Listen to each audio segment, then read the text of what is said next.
their shared interests and preoccupations. Before we begin, a few words about Jitish and Anand. Jitish Kallat's works are often distilled poetic investigations into the fundamental themes of existence, interlacing several autobiographical, art historical, political, and celestial references. His works have been exhibited widely at museum and institutions, including the Tate Modern, Kunstmuseum, Mori Art Museum, Hamburg Bioka, Institute Valencia, the Art Model, Art Museum, Art Gallery of Ontario, amongst many others. He has also been a part of many biennales, including Havana Biennale, Guangzhou Biennale, Asia Pacific Biennale, Asian Art Biennale, and Kiev Biennale.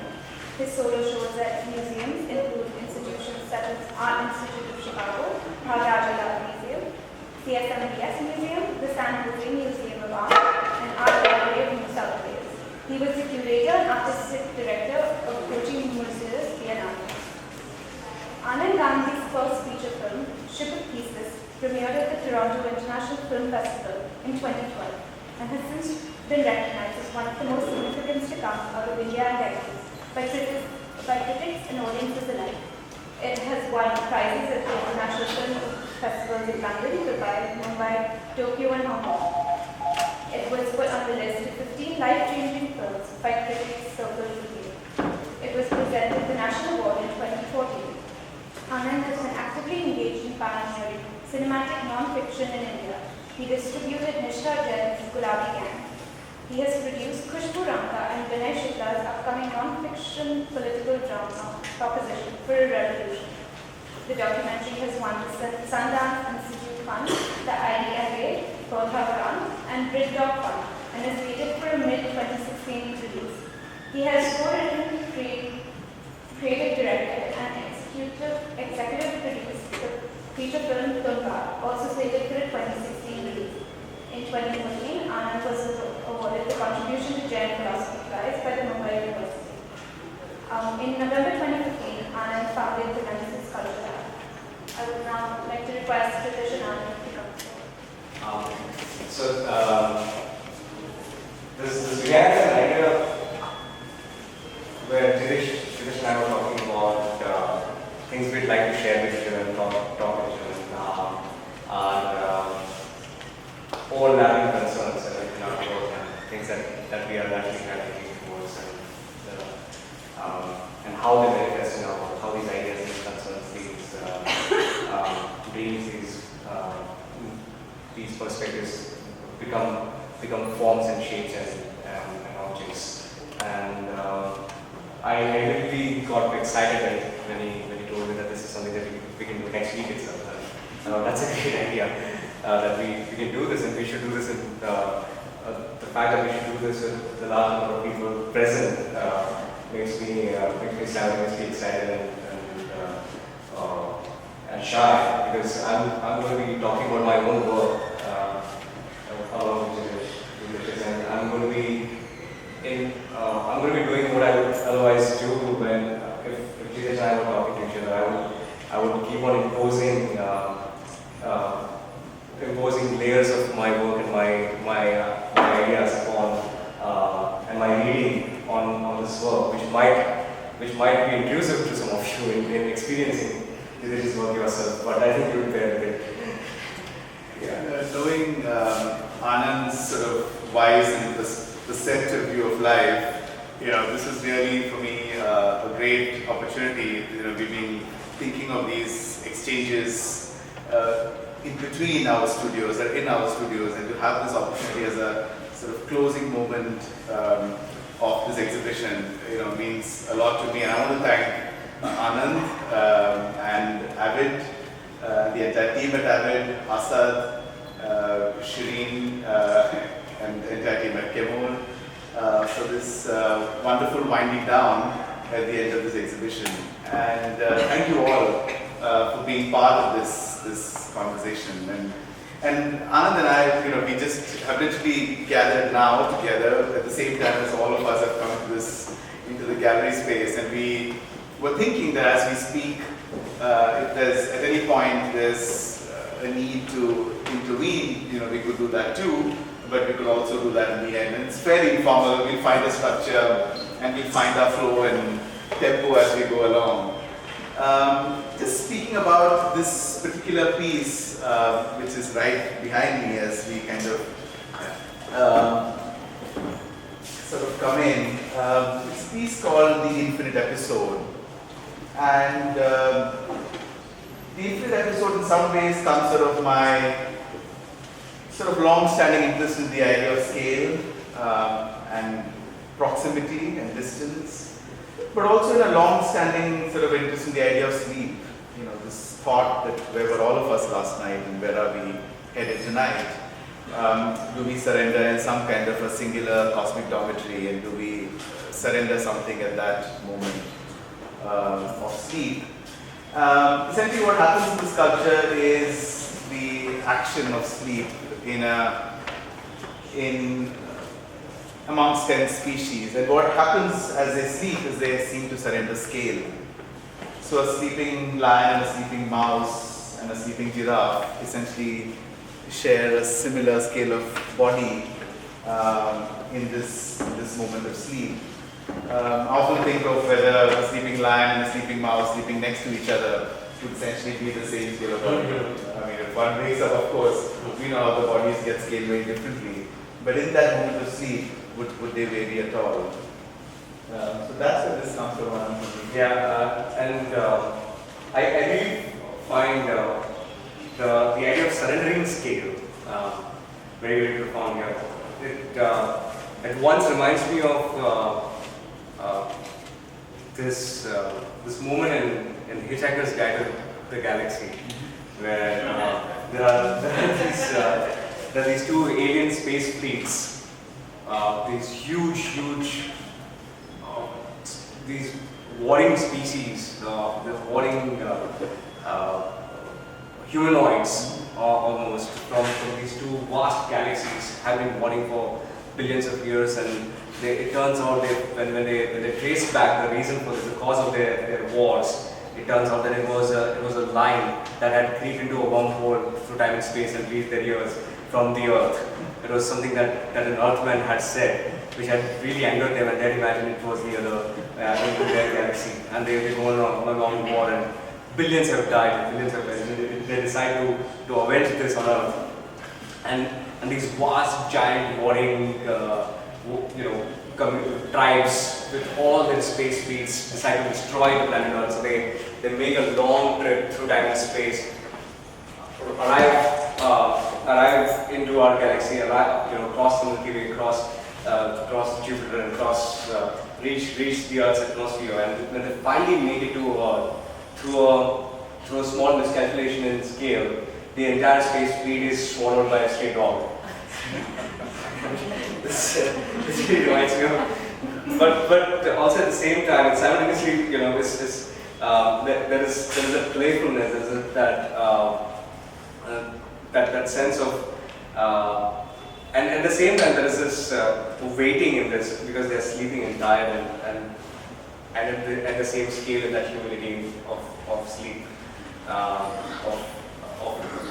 of wanting ahead, looking ahead, and sleeping. Also, I wanted to ask you, so the infinity comes from the space that extends, and for me, and the space that extends makes me think about rows and rows, columns and columns of these sleeping, scale-free animals waiting for something. I don't know what they're waiting for. It's Noah's Ark. It's the next stage in the revolution.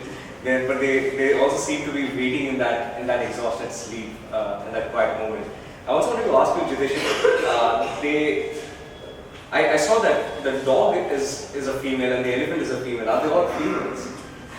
Well, that's relevant at all. It seems somewhat feminine in my mind. I mean, I wonder, I could be wrong, but I haven't thought of individual genders, but really what you speak about infinity sort of holds a resonance in terms of scale, because I think scale is about the relative, no? I mean, the moment we have scale, you have a relative sense, and infinity is actually the surrender of the relative. And in a way, the moment we escape the relative, we also find that we are not just free, but we find it hard to find ourselves. in a scale-free, non-relative world, and which is in fact the space of infinity. And some ways, Anand, in fact, for me, like the exhibition sort of should we move on to other pieces? Yeah. Oh, the mic. Are there any thoughts you would collect at this point? Yeah, any thoughts, any interventions? Can I ask the question now or later on? Yeah, sure. You are not kept any sleeping human beings? Well, we can find, I wonder, one can find oneself, maybe if one can think of oneself as a species, which we often don't, we think of ourselves as outside the species world, as a separate entity unto itself. And I think once we can drop that hallucinatory fallacy and drop into the speciesdom in which we actually belong, that is a larger culture medium of the world from which we have evolved, and we can sort of cohabit that space. I think we can just find ourselves without even being there. So, just at the risk of such intrusion, I would, and as I said in my disclaimer earlier, I would be tempted to impose my reading in my own work in some of these ideas. And if you were to look at it in Ship of Theseus, there is a piece made by Pooja Shetty, who designs all the work that we do. There is a piece which has a series of illustrations of animals. Again, surrendered in state, but not articulated so consciously as you have, and so beautifully as you have, but of the same scale. And there is one illustration that she had made in there, which she wanted all of us to guess because it was the same scale as the others. And this looked like a lot of us thought that's a spaceship or an animal that she's in of her invention. Till she told us that it was the cordyceps, the fungal spore, again on the same scale as the other animals. Yeah. So in fact, when it does appear in the film at some point. It's in the background. Oh, okay. So it's on Padma in the deleted footage, the footage that we have used. So yeah. So for those of who are perhaps not familiar with Ship of Theseus, or many of you would actually be familiar, those of you who are not from India perhaps, the entire film footage has been put out by Anand on a free-to-edit platform called Padma, PAD.ma. So each of us can reconfigure a Ship of Theseus. Yeah, it's an open source feature film now. So all of us are invited to make our own versions of the film now. Yeah, we'll move to the next piece. Can I ask a mundane question? How are these created? Well, these are, so they've actually cast in dental plaster. Which is a material which I've worked with for the last 5 years. Or even 6 years now. And I find the material extremely interesting in terms of its apparent fragility. It feels brittle, but in actuality it's actually quite strong. It's stone-like. And also its feel of being a bit like alabaster or some of these soft stones. In a peculiar sort of way, while it doesn't do anything when you look at it, but I love the fact that it's always a little cooler than the outside room temperature, dental plaster. And I always like the sense of the sculpture. It's always a little cooler than everything else around it in terms of temperature. Also, the fact that the duck is the only thing that's size given, perhaps even the dog to some extent.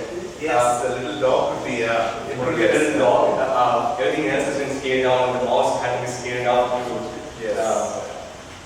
And I actually hadn't thought about this. In fact, came up also in conversation with Anand, and Homi Baba and I had this conversation, which was a recently published conversation. And in fact, Homi in the studio made that remark too, which is really interesting that this, the duck itself becomes a kind of size zero within this constellation, within this configuration. But well, that wasn't where I began. In some ways, for me, it just was about finding a certain scale in relationship to our bodies at a level at which their collective sense of repose begins to generate inquiries in oneself.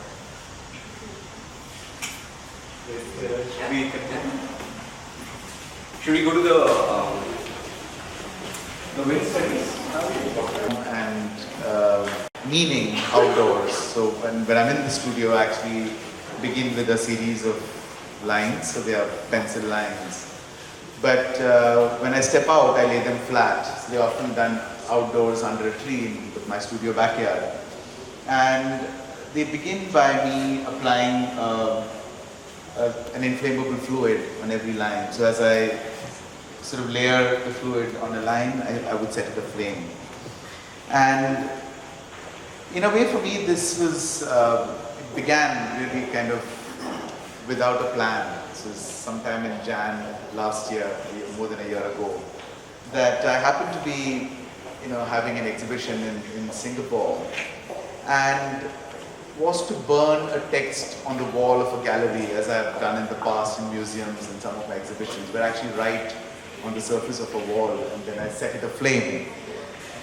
Because I was absent from my studio for 16 months curating the Kochi Biennial, I thought I must give myself a little bit of finger practice. So I, for no reason particularly known to me, stepped out when I happened to do that little bit of a word trial to burn the letters as I would, as I always have within a gallery or museum context.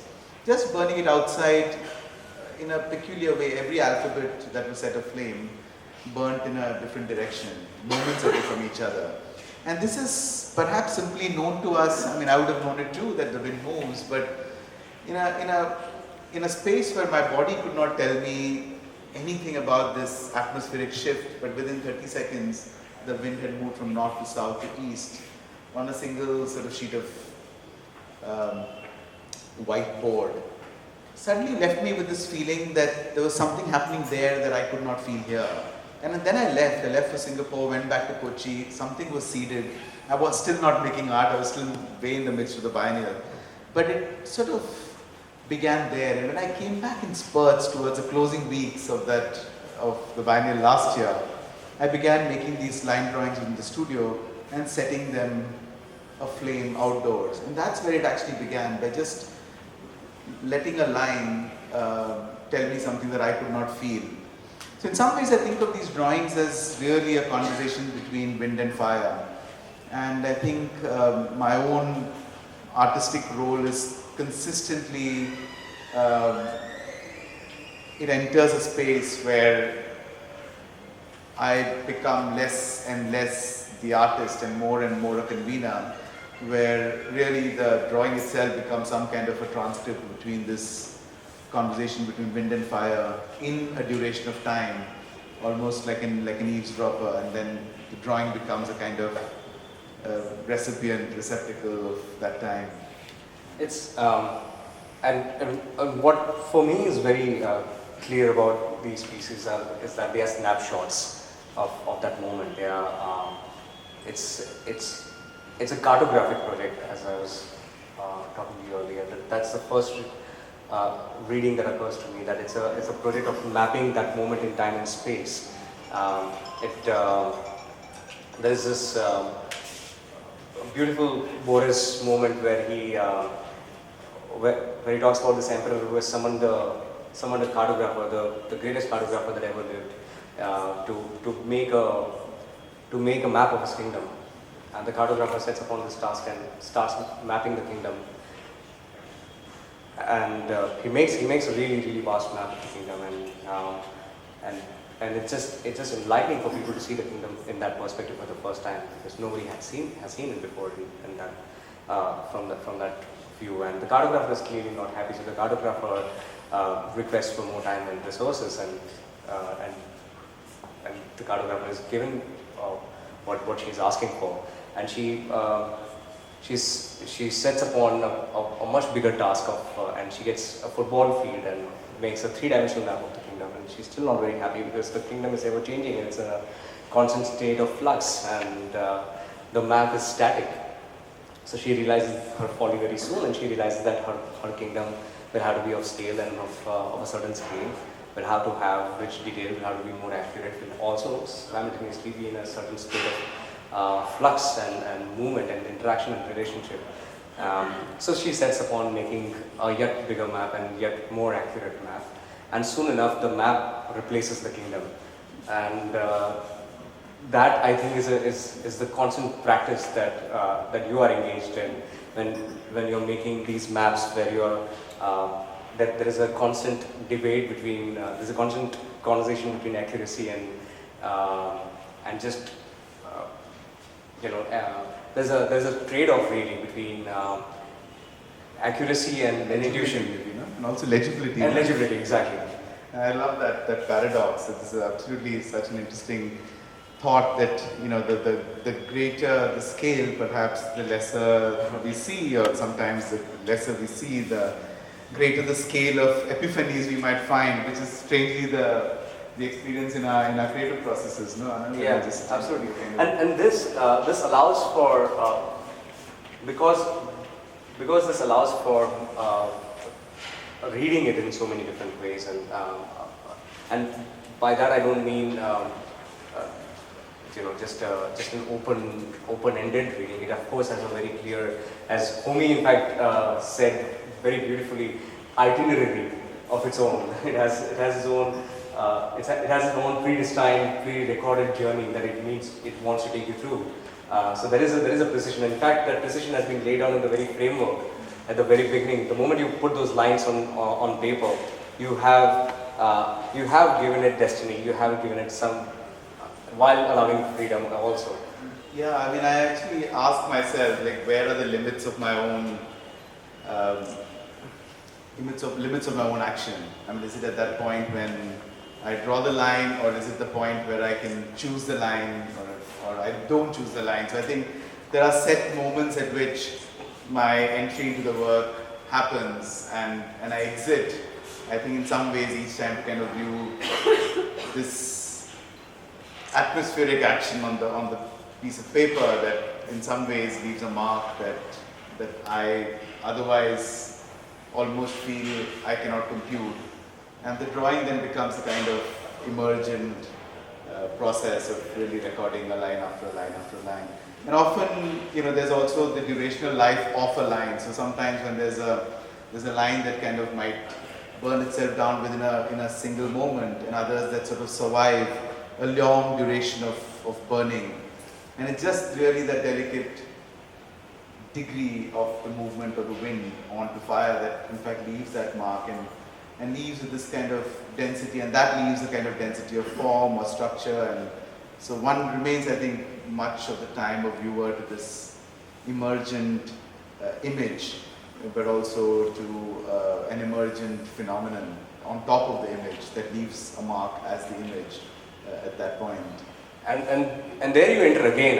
I would think you've given it the opening basis to evolve from. You've given it the foundation to emerge out of, and then when this conversation is over, or you decide that this conversation has gone on far too long, you come in again to decide the alignment.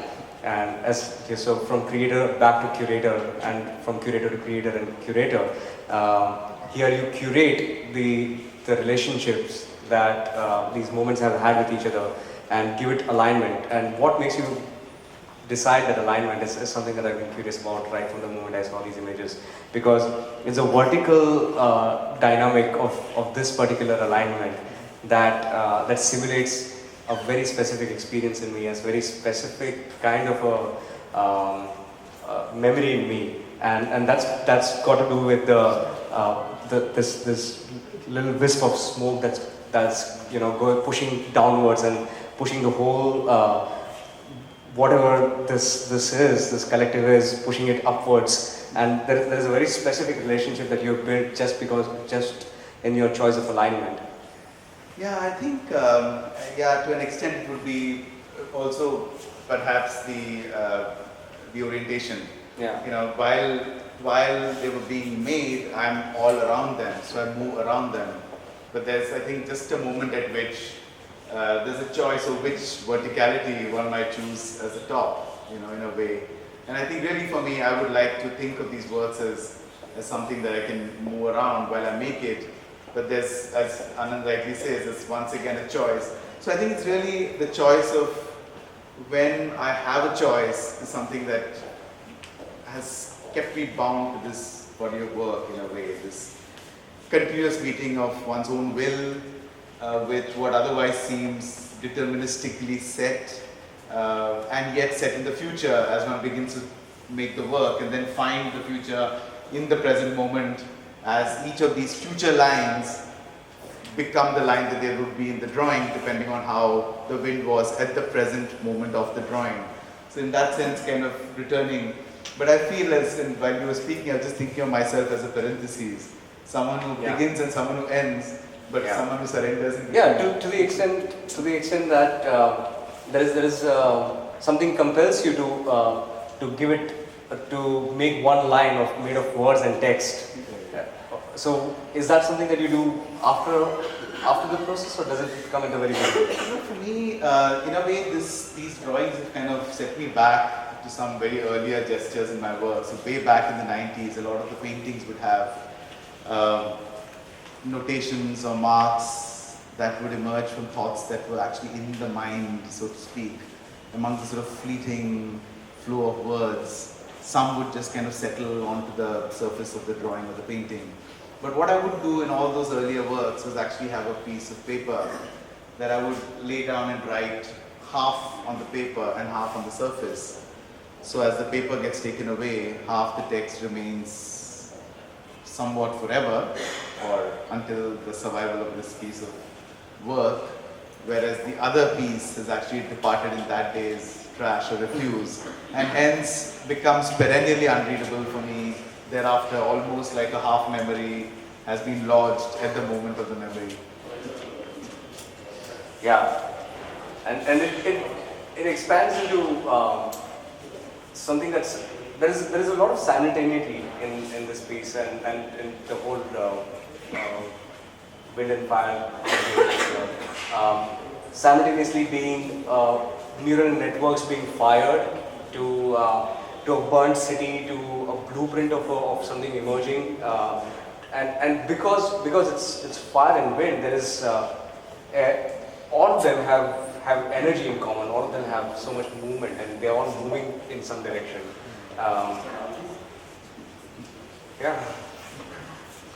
Yeah, I mean, while I began with no real pattern in mind, I think eventually they began, as Anand was saying, to appear like neural networks or constellations of stars or subatomic particles, but these are all readings after the fact. I mean, I've begun to just think back and think about them as what do they begin to look like, and in a way also to question myself about where some of these patterns emerge. Why was it a straight line? Why was it a circle?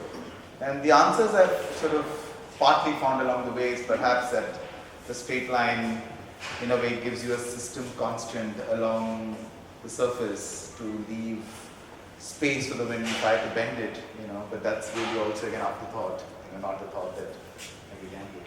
Question. My name is Anand, and thanks for explaining this. I have a question about the wind, but you did do a great job of explaining. My question is about when you said you randomly decided doing this.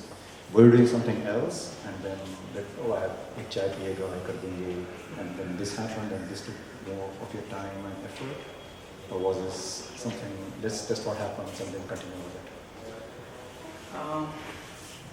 I think for me the wind study has been, I think it's been a kind of almost something that I could return to sort of ventilate corridors of many, many things that I've been thinking. But things that, the thoughts that actually could not have found form very easily. So there's a bit of this into many of the other things that I've, so in a way I think, while I can think of this as one pivot, there's yet other pivots within the exhibition that seem to hold each other together. They actually link back to a lot of my earlier work, a lot of the earliest thinkings from the 90s, and early next year there will be a kind of survey of 20 years of my work, and now when I actually look at these works, the kind of pointing back to things I was thinking in a completely different form 22 years ago. But really at this moment, they have been really, I think, a fundamental force for me within the studio to return to every once in a while to a certain experiential terrain where ideas can crystallize in other things I do. they've become like a ground, a fertile ground to really even ask myself questions I can't ask in words, but can just set myself up in a territory where I can be faced with an experience of the unknown at the point of making. And that's been very valuable for me. Are there patterns emerging now? Are there patterns emerging now that you've been working for some time? I think a little bit of this would have essentially led to covariance, which is, right here, a piece called Covariance Sacred Geometry, and this is the last work that I made before the exhibition. And I lived with it until the very day before the opening, and I sort of arrived the day before.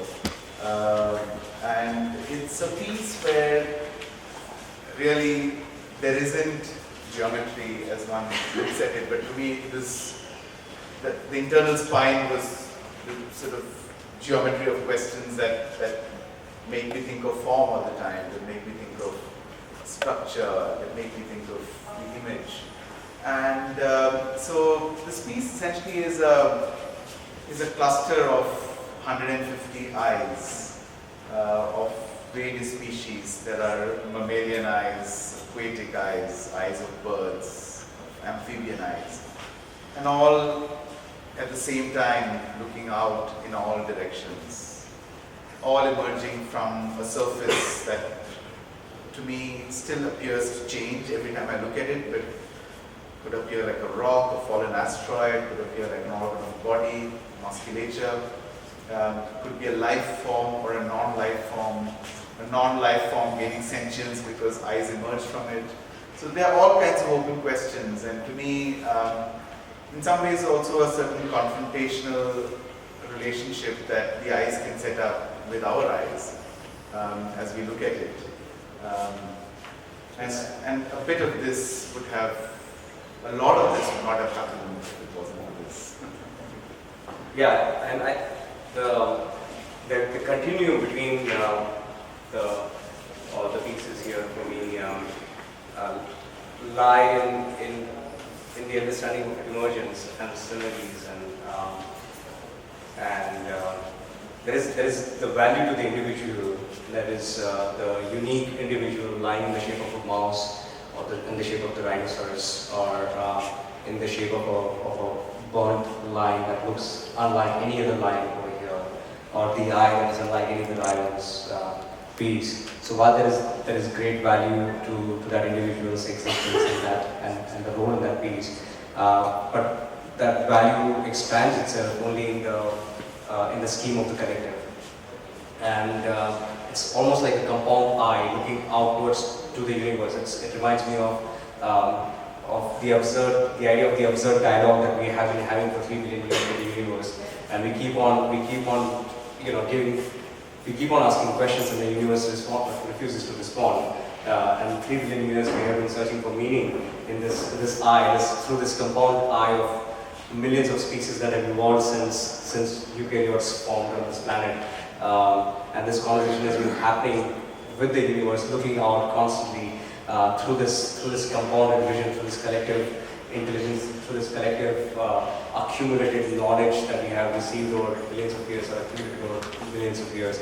And this for me is that rock, the solid accumulation of that meaning, as all these many eyes are looking outwards. And this suddenly seems to emanate because of its meaningfulness, because of its accumulated meaning. It emanates pattern when there is none, because it's a pattern we as observers now in the scheme of things are laying upon it. So in this deformed accumulation of meaning, there is pattern of our recognition. Yeah, and for me this, within the exhibition, there are several, configurations which are essentially about either stepping close or stepping far. For instance, the exhibition takes its title from these 3 pieces, this third at the back, called Sightings. And this particular piece is Sightings, D19, M12, Y2015 as the title of the work. And I've titled it almost like an astrophysicist making a sighting. But essentially, D19, M12 is the 19th of December 2015, the date of the month of the year when I happened to sort of walk to a fruit market close to my studio and buy these 7 fruits. The sighting essentially what appears like deep intergalactic glimpses of the universe are essentially almost, at plain sight, this image of an apple skin or an orange, a melon, a guava, a grapefruit, a blueberry and a fig.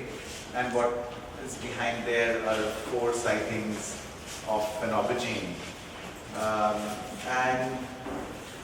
What happens in these pictures is that as one moves in front of them, they unfold a kind of gradient through which one sees its own inverse, the inverted image, the inverted colors of that fruit. And in that inversion, also perhaps we sort of return one of the many hallucinations of our existence is our experience of color.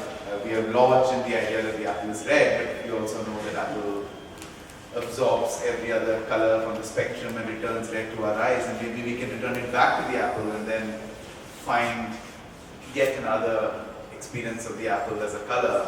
And in that interplay between this image as we see and perhaps a peeling of the hallucination of the colors we live in, maybe there's a corridor that opens up to a vast repository of images where in that space, on that surface, unfolds images from far away as if the fruit was a bearer of a forensic trail of where it came from, as a kind of manifestation of the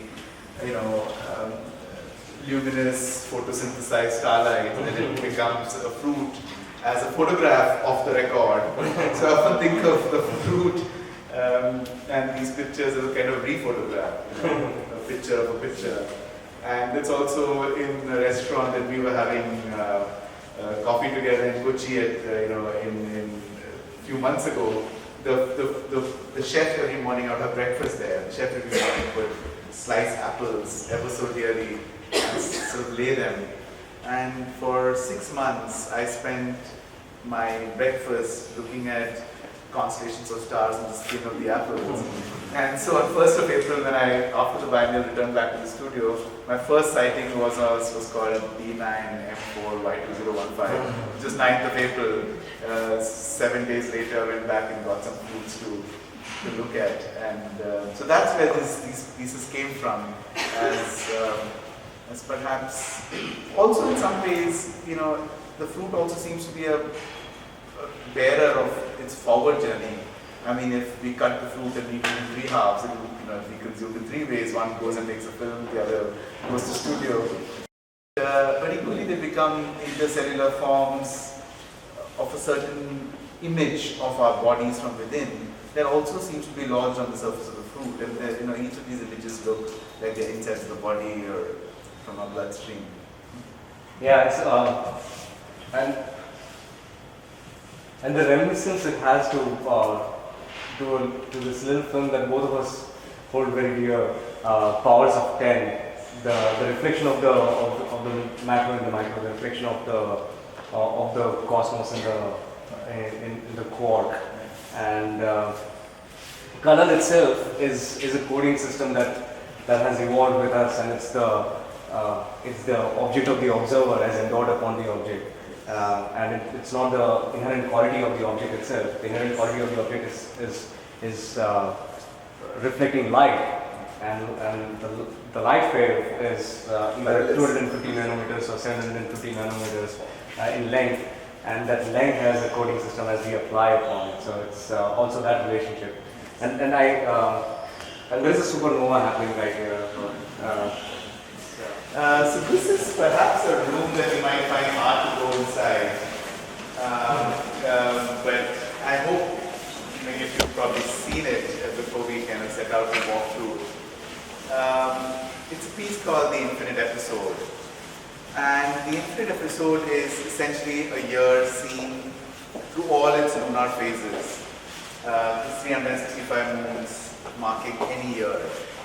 And while one sets foot within the space, it appears like a still image. And it always continues to appear still. Until one observes maybe a fragment. And as Anand was saying, in one's peripheral vision, one sees movement. And it's at the moment of entering the video, if say 1st of Jan happened to be a full moon, then that moment with the video corresponds to every 1st of Jan that ever was, and every 1st of Jan that ever will be a full moon. And correspondingly, the rest of the year turns alongside other years, in times ever gone by and times forever to come. And each moon then becomes a little bit of a capsule of the episodic phase of the moon, but also a pointer to the infinity of alignments across all the moons that ever took that position on that so-called day, which is a day again, which we species impose on time, and the year itself is nothing but an imposition on the idea of time as seen from the planet and all of us understand as a year. So it's in some ways this kind of infiltration of the infinite into the otherwise episodic, domesticated view of time that we have, whether it's a year, a month, a day, or a season.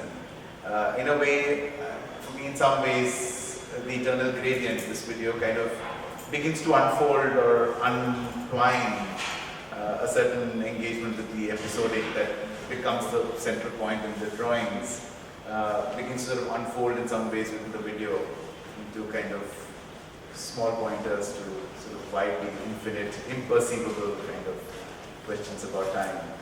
And also every moon in this work is essentially a roti. So as it turns, one is seeing the emergence of wheat dust that becomes a crescent moon and a full moon and returns to wheat dust and disappears. And becomes a cycle also of not just luminosity and darkness, but of abundance and dearth as the food fills up and food shrinks within a year. I love that. It's so beautiful because the apple skin or the aubergine skin as a record, as a snapshot of its origins continues here as a theme, and the idea that you can look into the microscopic nature of roti and talk about, and it opens up to the possibility of the rearrangement. I mean, what is wheat? But a chemically recomposed mineral using light. If it's protein as produced using the chemicals at the disposal of the plant, and ordained so to read wheat, to read the genetic code that becomes wheat, and henceforth hijacked by every other species that were to consume it, and as hijacked by every other genetic code that were to eat, to use, to consume that wheat as roti, it would become a human being. It would become back to a piece of observation and reflection from the human eyes. So it's a constant process of information hijacking also. Yeah, when you were speaking, it just made me kind of have this image, which is again such a fleeting image. I've almost lost the trail of the image to make it a word now. But this entire feeling that from the wheat to our bodies, and since you mentioned genes, the inheritances, the layered inheritances that would occur through this consumptive process, and in fact the process of consuming in some ways also seems to be, has to have the eliminative process, and which is again a kind of the entire recycling of this entire our bodies as this kind of space through which the Yeah. planet recycles Yeah, itself. I love the idea. You know, the old Sufi wisdom of I was weak once, and then I became the bird that perched on it, and then or I was fruit once, and then I became the bird that perched on it, and then I became the predator that ate it, and then I became the human that consumed that, and then I became Allah, and then I became from Allah I became vegan. So that cyclical process of informational organization really, it reminds me of one more cycle.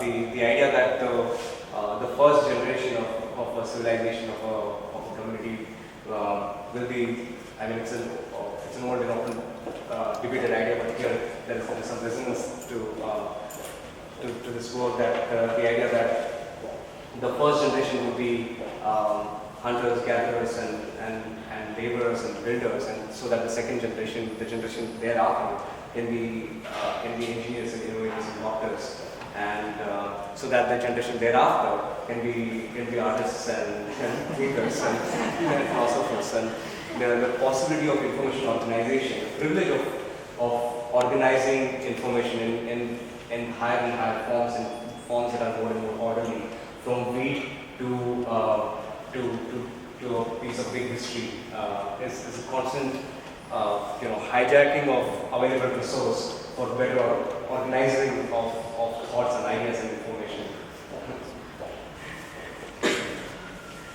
So this is a kind of configuration in fact, in the book of organization, that's what I wrote here. Because this is really an act of organization more than an act of actually setting out to make a single piece of work. I spent much of the first 3 months of my return to my studio after 16 months of absence, making small rotational drawings alongside the wind studies and some of the larger works like the video, which had several months of process. But this is a piece I called Flowchart, and the title essentially perhaps reflects the kind of manner in which it grew, because it wasn't with an end-bound image of what they were meant to become. For a while, the first few drawings kept laying around my studio in different places, between layers of butter paper and all kinds of protective layers, and some of them would be lying unprotected too. And at some point I felt there was a need to kind of find a housing system. And I suddenly got reminded of a vitrine that I'd made in 2011 to become a work called An Afterword, which housed 6 months of drawings. And I kind of went back to the same vitrine, and I just thought that could be a starting point to lay the drawings. And again, there wasn't a structure. But I guess over the next 7 months, as drawings began to connect to different things I was thinking, I started setting them in a particular way. And I actually asked myself very pointedly and firmly, why does it have to be in this particular way? Because when I exhibited this in Paris in September, this is how I exhibited it. And when I immediately decided it has to be exhibited in Bombay, it had to be a part of this constellation. But when I began setting it up, I set it back the same way. And that's still an open question to me, whether that was necessary, or whether that's, what makes you go back to that same constellation. But they're actually perhaps pointers, each one a little pointer to a different aspect within the exhibition, perhaps a resting ground for yet unresolved ideas to lose some turbulence before they find other forms, through the act of kind of ventilating half-formed ideas in the form of drawings. And what the relationships that emerged out of this conversation over here that were completely surprising to you? Yeah, there were many. I think the most important surprise was the 3 sculptures, because they were really not meant to be here. There were sculptures from a half-resolved sculpture from 2011 and 12, where I began with this idea of working with astronomical architecture and to kind of look at ancient astronomical architectures that that could be remade in the studio, fragmented and reset like Japanese joinery, become yet another kind of a superstructure. That never really went the way I chose to set out to make it, and hence was forgotten for almost 3 years. And it's only in April 2014 that I picked them from the studio where I make my sculpture to the studio where I make my drawing, and they began to sort of cohabit this so-called infrastructure of signs, symbols, pointers, almost like paperweights actually. And what's happened in that is there is an immediate alternation between clockwork and orange. If you really look at it, there's clockwork orange. There's like constant juxtaposition that's really emerged out of this. There is machine. There is very clear geometry, and there is chaos. And there is a constant relationship emerging between a very specific sacred geometry, mathematical geometry, geometry where patterns are easy to recognize, to algorithms where patterns are completely chaotic. And the continuous relationships between the clockwork and the orange here for me are creating a completely new meaning, a completely new synergy, where the whole is greater than the sum of its parts, because the whole is made up of not just the sum of its parts, but the whole is made up of the sum of all the interactions between the parts. So the sum of the parts cannot make it up to the whole.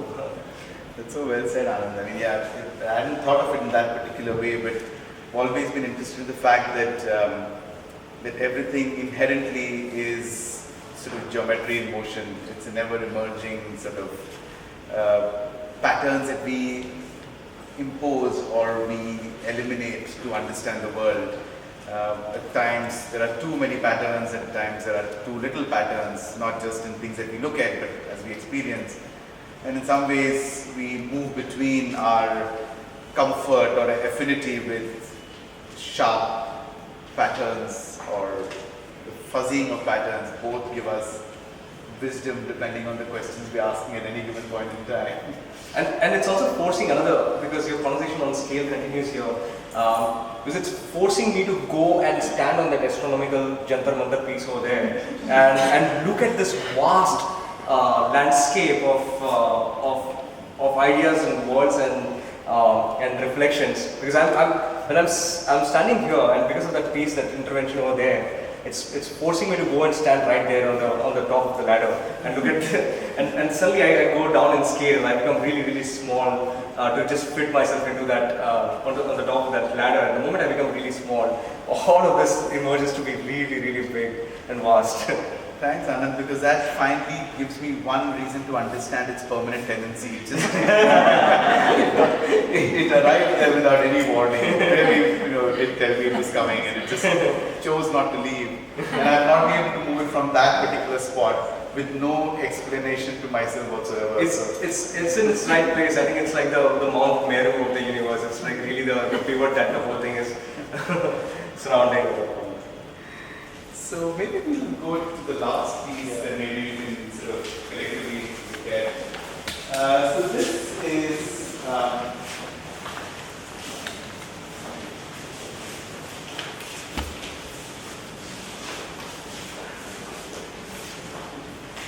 this piece is also a sighting within the suite of other sightings. But this is a sighting across time. There are 8 frames that document the progressive aging of a banana skin across 6 days.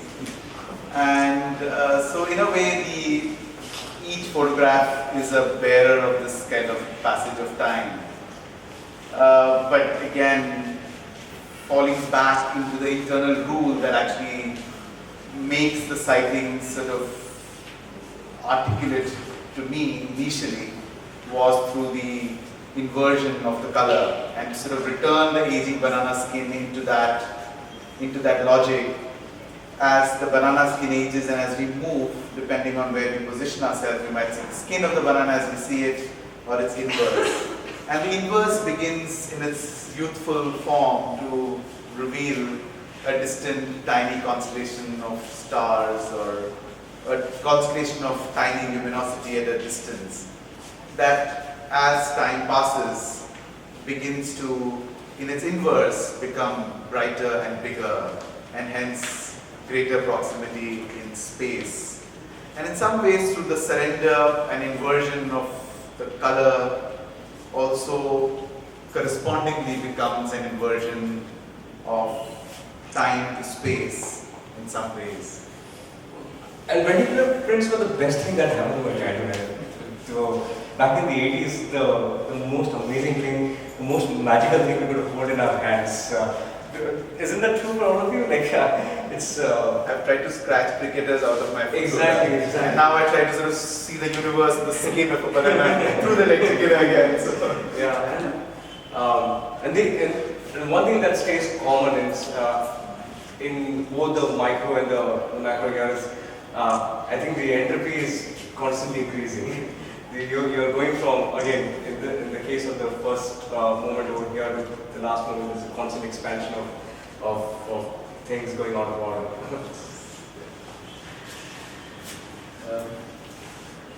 If there are any questions or any reflections, I think. Here you mentioned banana skin. What about Actually, human we can skin? pass this around and we go What through about that. human skin? Well, Humans are the observers. We are the. well, I mean, if it wasn't for the ever-emerging blemishes on one's own skin, one would probably not find blemishes on the banana skin as a pointer to both time, space, and So here you our mentioned country. banana skin of what age? 1, 2, 3, 4 days, 5 days, 10 days. Roughly Eating of about banana 6 skin. roughly about 6 days. 6 days. It's a lenticular print. So as Anand was saying, they've been around for the longest time, and as children we would have had them on small little flip cards or geometric boxes and things like that. And to me, and lenticulars over time have become extremely advanced technologically. But in these works, I return to its most sort of primal, basic action, which is essentially the action of containing two images in one image, because there's a layering of a film that refracts light, and through the refraction of light it catches one or the other image depending on where you stand. And to me that returns to both my own position as an artist and also the viewerly position of each stance as an interpretive position. You know, where you stand is what you choose to interpret. And to me that the lenticular becomes a very playful surface which has very sort of low-brow existence in all of our memories, but to be kind of redeploying them perhaps to articulate this relationship between two very vastly differing actions on its surface, but also two vastly differing meanings that we generate through our position of our bodies. That applies to everything else in our life too. Yeah. And the reappropriation really blows my mind, Jitish. Like exactly what you just said about my own relationship with this very low-brow lenticular prints experienced in my childhood, which and the continuum with that is the playfulness, the romance. But the romance has been readjusted and realigned really in this piece and all the lenticular pieces here in sudden vastness. So suddenly from my memories of kitsch, it's been taken from that. So the playfulness continues. The idea of hide and seek continues, but the hide and seek has been reappropriated to the hide and seek of something that's causing much more questioning and shift of perspective in me than lenticular prints of the kind that I've been seeing all my life would naturally would. So just a random sharing of an observation, a contrast and maybe some kind of a pattern between the first thing that we saw, the scaling of the animal, in a state of sleep, with the eyes actually closed. So sleep is always with the eyes closed, and then the other sculpture where you talk about 150 eyes and all these eyes are open, and yet there is a scaling where they're part of one structure.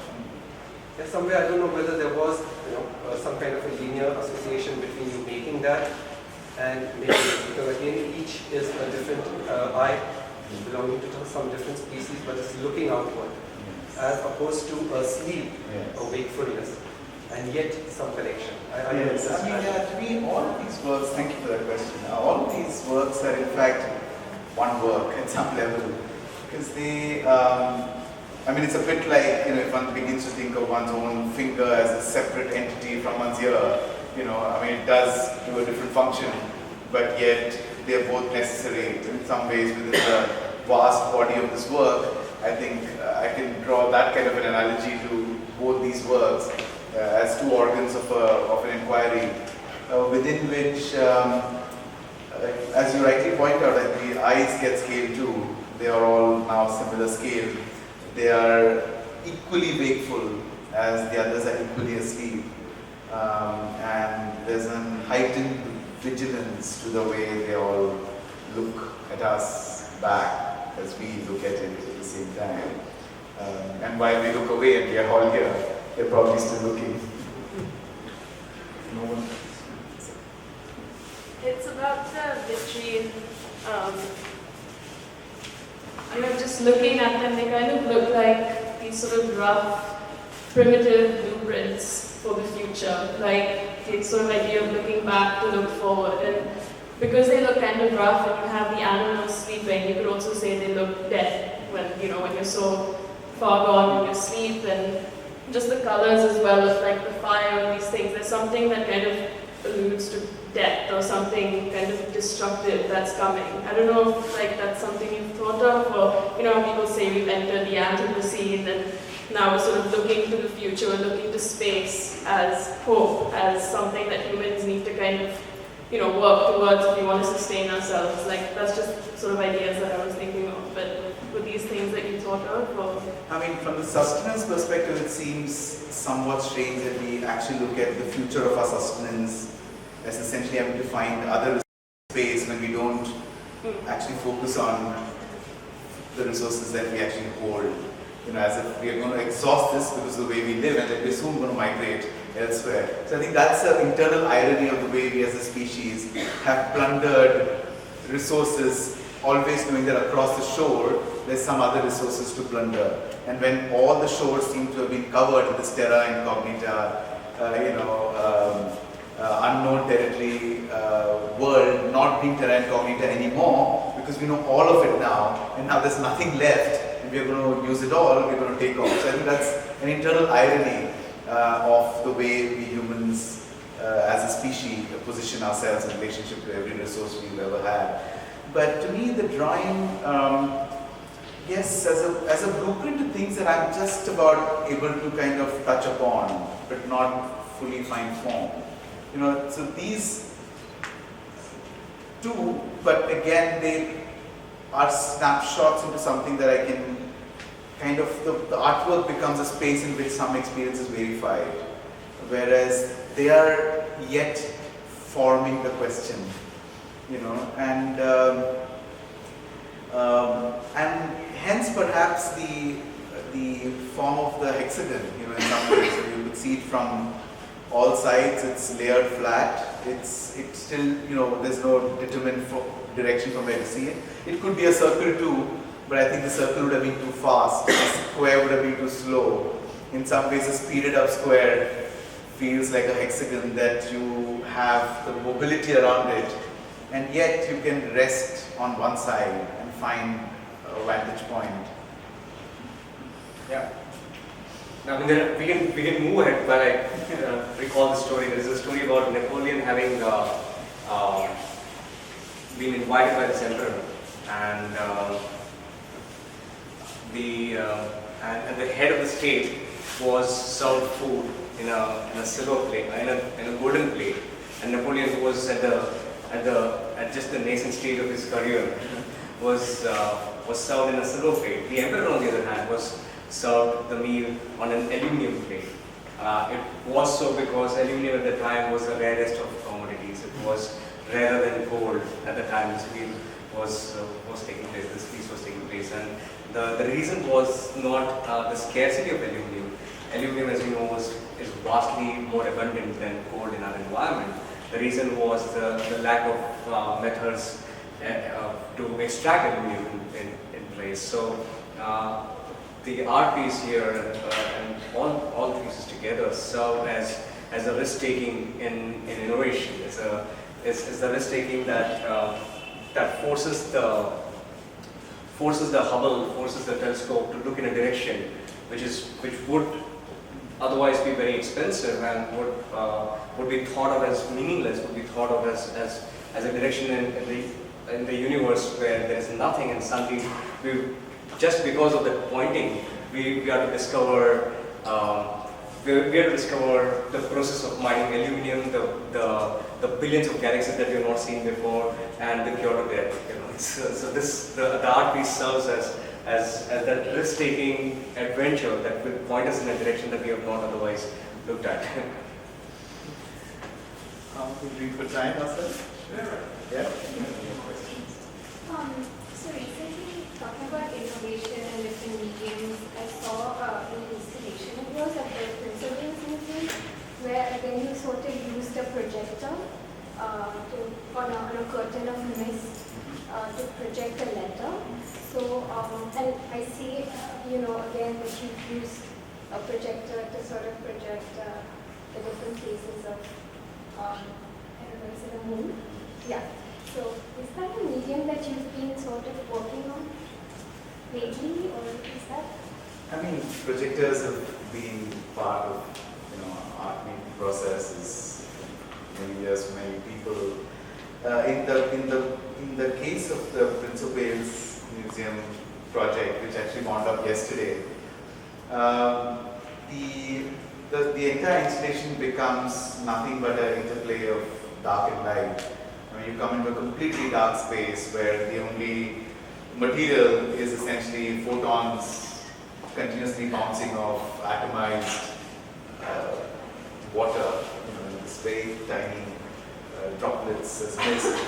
And what we see as descending mist essentially becomes a surface on which one finds an ascending text. And this is a text which says, "Dear friend, friends have been urging me to write to you for the sake of humanity." And it's a 7-line plea urging the reader of the letter to rethink what one might do with one's life and how one could reroute perhaps the way one thinks of life. And it's only when the letter leaves you realize the author of the letter was Gandhi and the intended recipient was Hitler. And this letter was written 5 weeks before the World War. Also 5 weeks before the concentration camps, which until then were really extreme spaces of brutality, but in those 5 weeks become complete factories of death. So it's written at a very imminent moment. But to me what is important is that while it is a letter dispatched in a way from perhaps the greatest proponent of peace that existed in the moment that this, one of the greatest perpetrators or worst perpetrators of violence on the planet existed and cohabited, the letter gets delivered from one end of perhaps a spectrum of human possibility to another spectrum of human possibility that one can traverse as one reads the letter, not just in front of us, but also walk through that layer of mist in the installation. That's so beautiful. That's so beautiful. Thank you all for being here. We would like to thank Shireen, Sandra, and the team at Chemould for helping us put this together. Please do join us again for our upcoming program on the 3rd of March, titled Fearless Filmmakers. We will have Mary Dore, Vibha Bakshi, and Nishka Jain in conversation with Anamika Chakraborty. For more information, we have flyers at the registration desk. Thank you.